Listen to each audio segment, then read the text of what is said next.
नमस्कार, बालाघाट न्यूज़ में आप सभी दर्शकों का बहुत बहुत स्वागत है। मैं हूं यमलेश वंजारी और आज हम बात करेंगे धर्म और संस्कृति की और प्राचीन मान्यताओं की। ऐसी मान्यता है कि रिसेवाड़ा से 8 किलोमीटर दूर पर एक भाद्रासुर गढ़ माता का मंदिर है और यह मंदिर काफ़ी लंबे समय से यहाँ पर विद्यमान है। गुफाओं के बीच में स्थित इस मंदिर की कई किंवदंतियाँ हैं और काफ़ी लंबा इसका प्राचीन इतिहास है। आज हम इस मंदिर की एक एक विशेषताओं के बारे में जानेंगे। साथ में हम ये भी जानने का प्रयास करेंगे कि इस गुफा का क्या रहस्य है और इसके आसपास का जो प्राकृतिक क्षेत्र है उसकी क्या कुछ विशेषताएं हैं और क्या कुछ मान्यताएं हैं।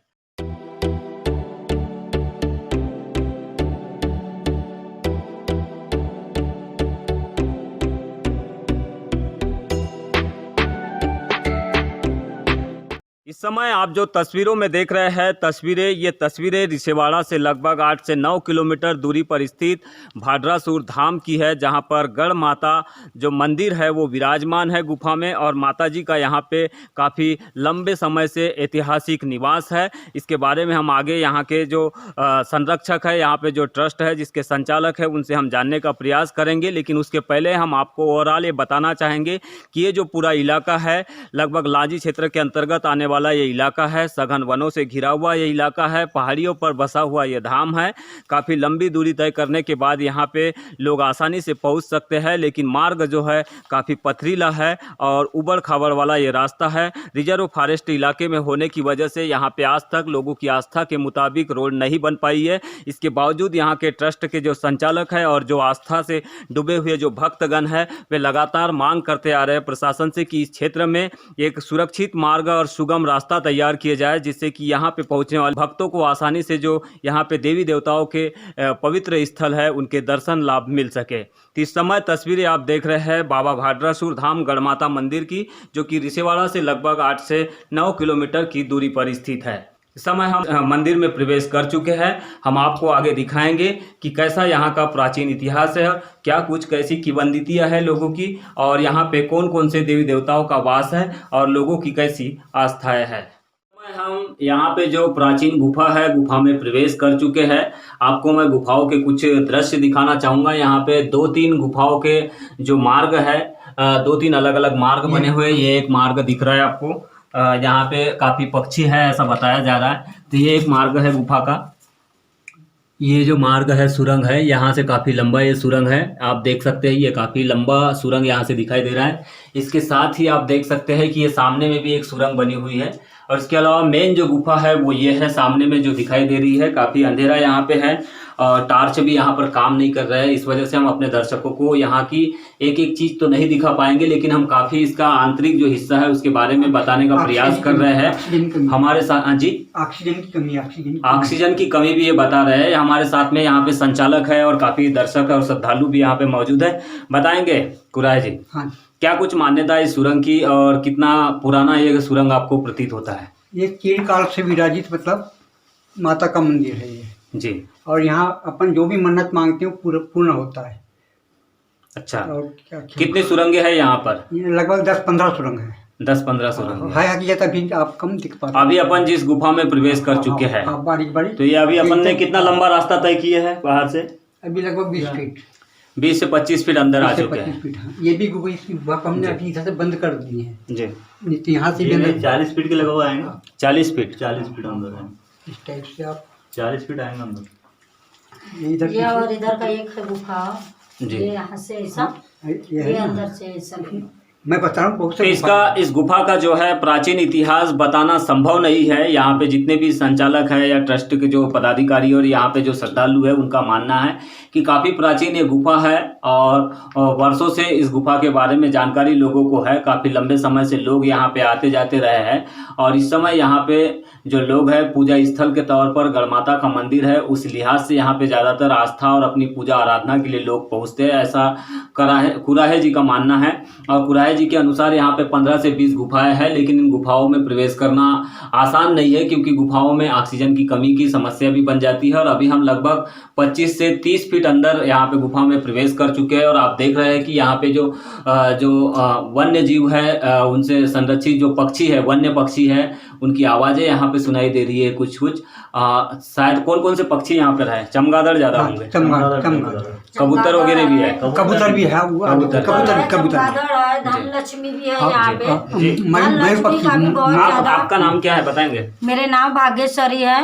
कहाँ से हैं आप? भाग्यश्वरी दसरिया सामगी से रहवास है मेरे। जी मैं 20 साल से यहाँ पे आना जाना कर रही हूँ भक्तों को लेकर के। जी। जो भी भक्तों का मांग रहता है यहीं से पूरा होता है। यहाँ पे गुफे पे परिवार लेकर के मैं बहुत ज्यादा 12 माह में नहीं फिर भी मैं 50 बार यहाँ पे आती हूँ। अच्छा, तो यहाँ डर नहीं लगता आप लोगों को? चूंकि नहीं, ये डर काफी- नहीं लगते। मैं छोटे छोटे बच्चे पकड़ करके आकर के यहाँ पे रात काम करती हूँ। जी, आप देख सकते हैं ये जो गुफा के अंदर में हमारे साथ में कुछ श्रद्धालु थे, इनसे हमने चर्चा करने का प्रयास किया और इनका मानना है कि लगभग वे जैसे जैसे उनको जानकारी लगी वैसे वे अपने श्रद्धालु भक्तों के साथ में यहाँ पे निरंतर पहुँचते हैं और पहुँचने के बाद में वे लोगों की जो आस्था है उसके मुताबिक यहाँ पे ज्योतिर्कलश स्थापना करते हैं। चैत्र नवरात्रि हो या फिर शारदीय नवरात्रि, उनमें भी लोग यहाँ पे बड़ी संख्या में पहुँचते हैं। ये गुफाओं के कुछ दृश्य हैं। अभी ये गुफा से हम निकले हैं, ये बाहर जाएगा रास्ता। ये गुफा का बाहर का रास्ता है। चूंकि हम अंदर प्रवेश कर चुके हैं तो हम आपको दिखाना चाहेंगे। ये गुफा का बाहर का रास्ता और यहाँ से निकलने के बाद में ही सामने जो बारिश के समय में खास करके जो पानी पर्वतीय इलाकों में बहता है वो पानी इसी गुफा से होकर बाहर निकलता है। अब हम चलेंगे तो ज़्यादा अच्छा रहेगा।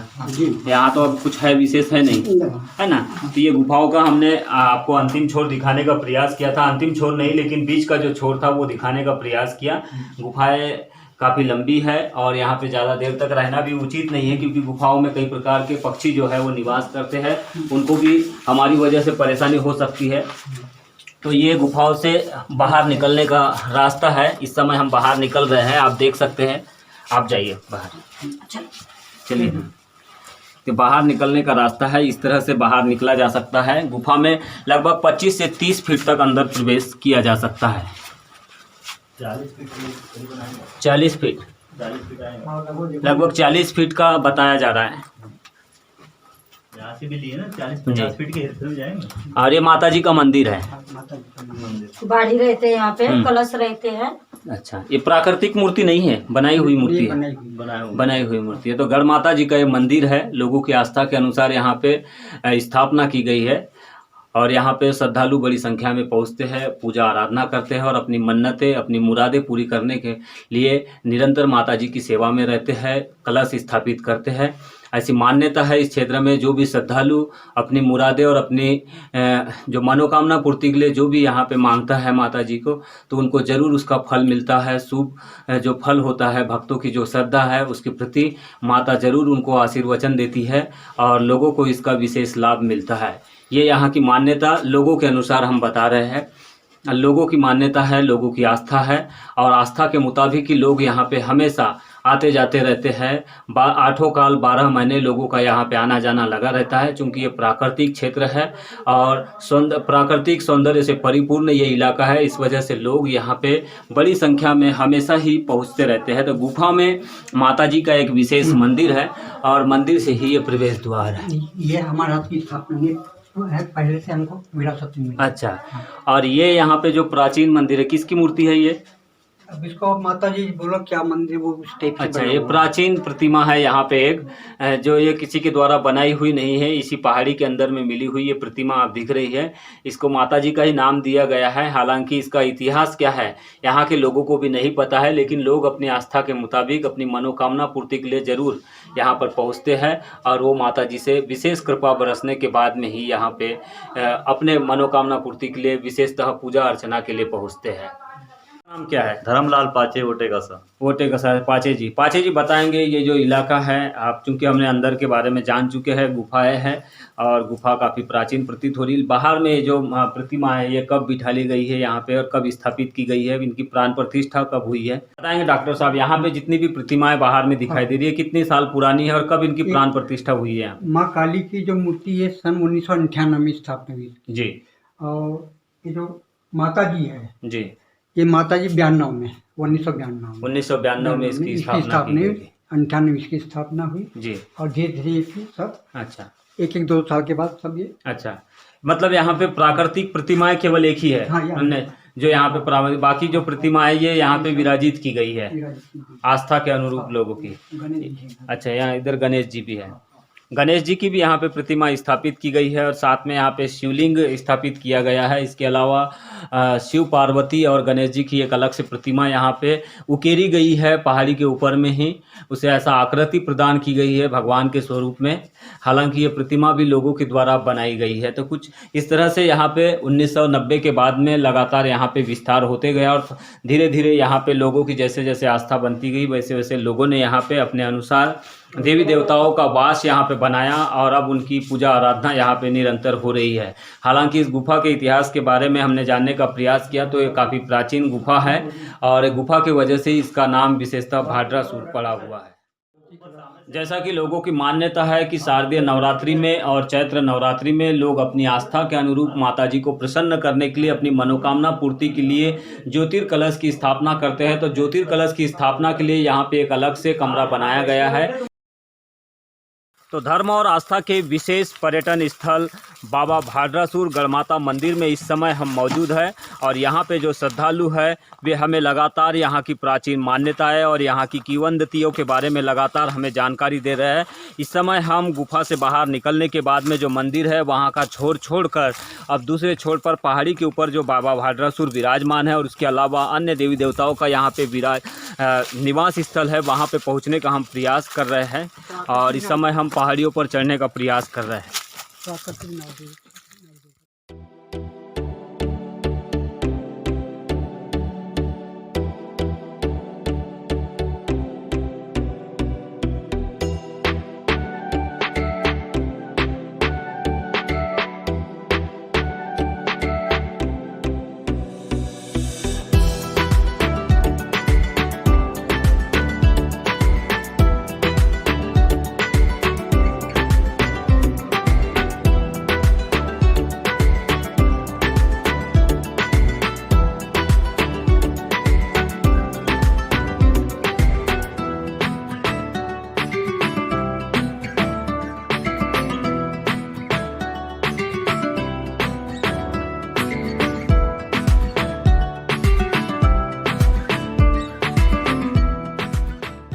यहाँ से कुंड से इस पानी को क्या करेंगे आप? पानी पी भी सकते हैं, घर में भी ले जा करके पूजा में पानी को आफरण करते हैं। अच्छा, पूजा में उपयोग करते हैं। हाँ, क्या मान्यता है इस पानी की आपके अनुसार? जल छिपन करने से शुद्धिकरण हो जाते हैं। दूसरा बात, जो भी अपने घर में कलश है वो कलश इससे कट जाते हैं। अच्छा, मतलब दुख वाले कलश? हाँ, क्लेश। दुख वाला जो क्लेश है वो क्लेश कट जाते हैं। अच्छा।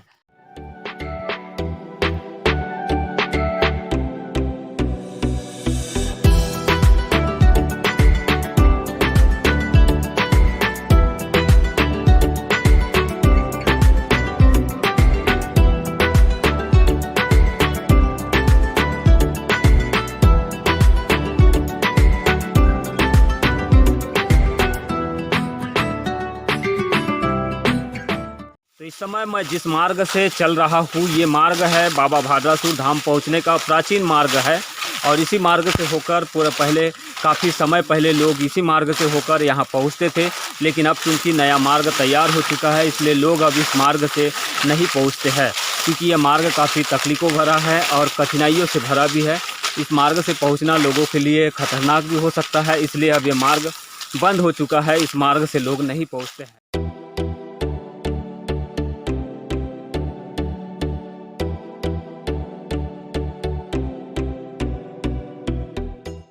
गढ़माता मंदिर से होकर अब हम भाद्रासुर पहाड़ी पर पहुंच चुके हैं, जहां पर बाबा भाद्रासुर का धाम है।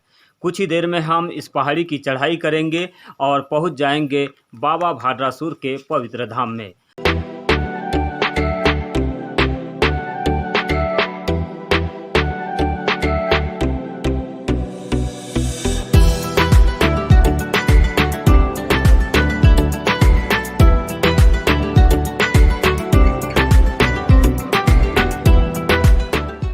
दुर्गम और पथरीले मार्ग से होकर, घास फूस वाले मार्ग से होकर लंबी चढ़ाई करने के बाद में हम भाद्रासुर पहाड़ी पर पहुंच चुके हैं।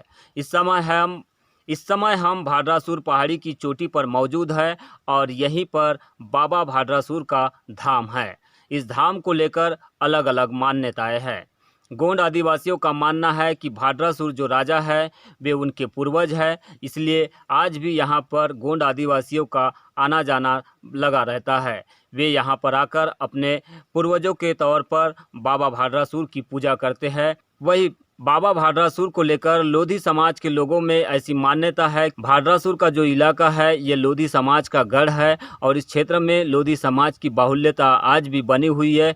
उनका ऐसा मत है कि बाबा भाद्रासुर जो है वो पहाड़ी के ऊपर निवास करने के बाद में गढ़ माता के दर्शन करने के लिए आते थे, इस वजह से वो भी उनके आराध्य देव है। हालांकि इसके पीछे काफ़ी प्राचीन इतिहास है। इसके प्राचीन इतिहास के बारे में फ़िलहाल कई लोगों को जानकारी नहीं है। हमें भी इसके कुछ पहलुओं तक हमने जानने का प्रयास किया है, लेकिन इसका प्राचीन इतिहास काफ़ी लंबा है, इस वजह से इस इतिहास की जानकारी हमें नहीं है। लेकिन हम लोगों की जो प्राचीन मान्यता है और उनकी जो आस्था है उसके अनुरूप आप लोगों को इस खास रिपोर्ट में बता रहे हैं कि बाबा भाद्रासुर का धाम रिसेवाड़ा से लगभग 10 किलोमीटर की दूरी पर स्थित ऊंची पहाड़ी की चढ़ाई चढ़ के विद्यमान है और यहीं पर बाबा भाद्रासुर का धाम मौजूद है। पहाड़ी की चोटी के ऊपर में जहां मैं मौजूद हूं, मेरे पीछे में आप जो कंस्ट्रक्शन वर्क देख रहे हैं यही बाबा भाद्रासुर का धाम है।